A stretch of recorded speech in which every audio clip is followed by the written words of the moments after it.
Hi, my name is Ola and this is how I got my keys. Come on in.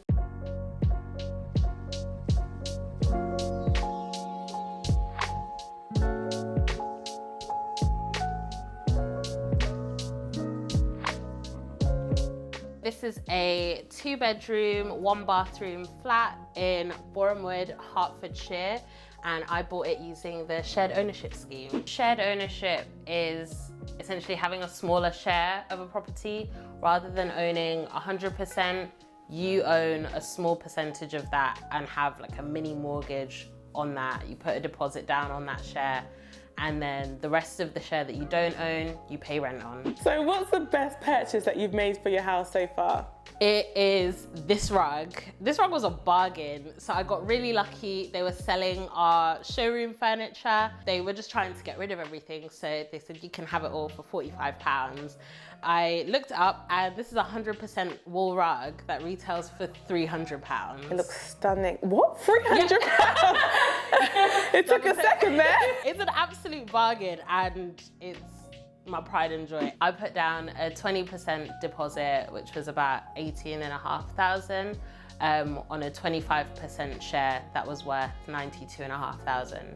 So how much is your total mortgage repayment each month? So because I put down a bigger deposit, rather than the 5% they asked for, I pay £230 for my mortgage, which is really manageable for me. And how much is your rent? The total for my property is around £900 each month. And for comparison, renting the same property in the same building, just renting, not doing shared ownership, would cost around £1,400 a month. So I'm definitely making a good saving there and building equity. And there is also a private garden. So I do have some outside space. I'm really lucky with that. So I've got a balcony. I'm gonna put some furniture here at some point, get the sun when it eventually comes out. But we also have a private residence garden, which is really nice. So I'll be there in the summer. But generally speaking, what do you prefer, country life or city life? I think I'm definitely built for the city. My only real hobby is just going out to eat. So restaurants, bars, like I like a wide variety. The kitchen, this is where it all is happening. I love to cook. My parents are always cooking, so I definitely had to have that. So what was your biggest DIY project in this area? So when I moved in, these tiles, they weren't tiles, it was just a painted wall. It was painted white, and immediately I was like, that's gonna get messy very quickly. I didn't really have the budget to get someone to tile it properly, and I know my limitations. I was not gonna do it. So I found these tile stickers online, and they come in like panels, and you just cut them to size and stick them on. I did it myself. It was a relatively cheap DIY. I think it cost me about £60 to do the whole kitchen. What are the biggest misconceptions when it comes to shared ownership? I think the main one is that you end up paying more doing shared ownership because of the whole part buy, part rent situation. That's not the case. It definitely isn't my experience.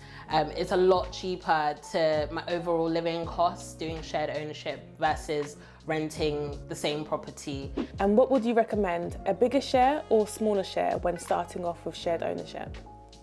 I think shared ownership works differently for different people based on the options you have available.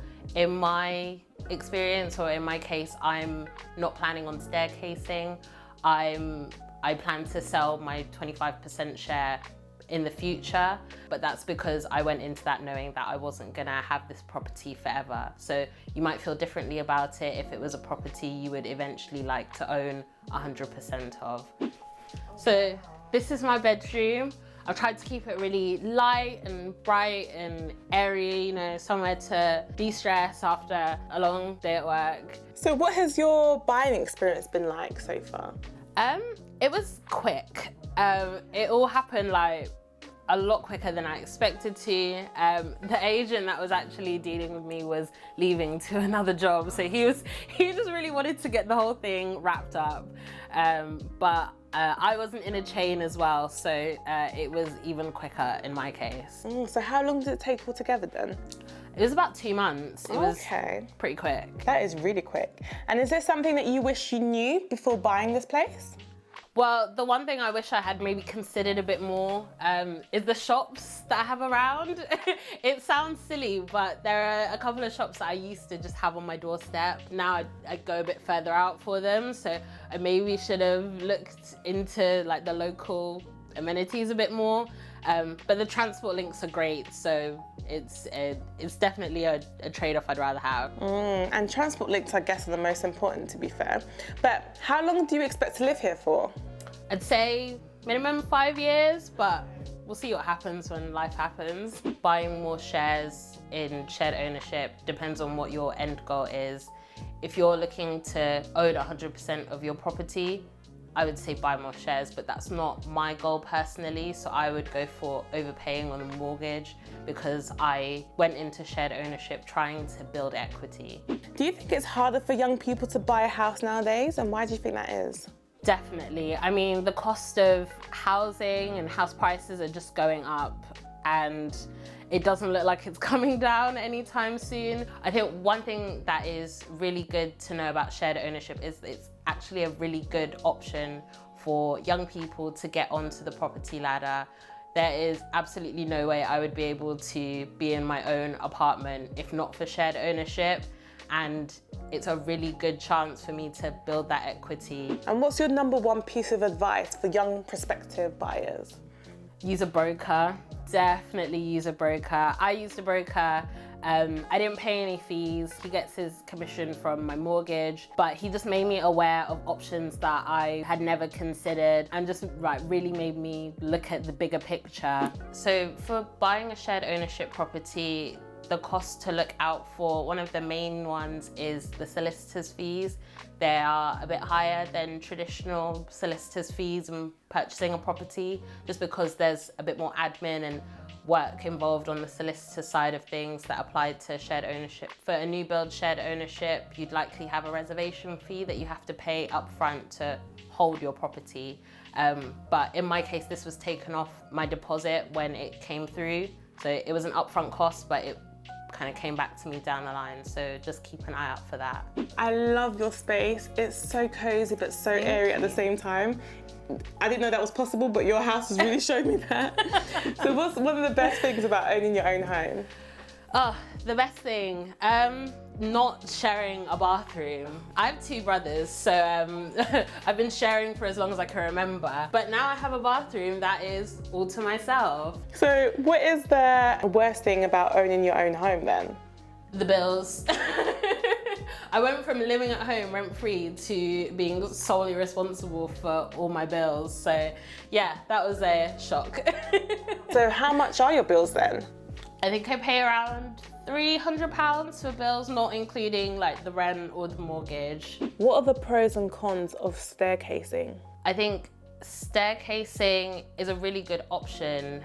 It's just important to be mindful if you're planning to own 100% or not. If you plan not to own the whole thing, be mindful about who is going to buy that share from you when you eventually sell. So when you sell your shared ownership share, you have to sell your entire share to your buyer. So if you have 75%, you can't sell 25 to one person and the remaining to another person. That entire share goes to one person. So it's important to keep that target buyer in mind and make sure you actually can sell that share. So I plan to keep my 25% share because the person that would buy it off me is the kind of person I am now, someone young trying to get onto the property ladder by themselves. But if I had like a 75% share, that target buyer would likely have better ownership options available to them.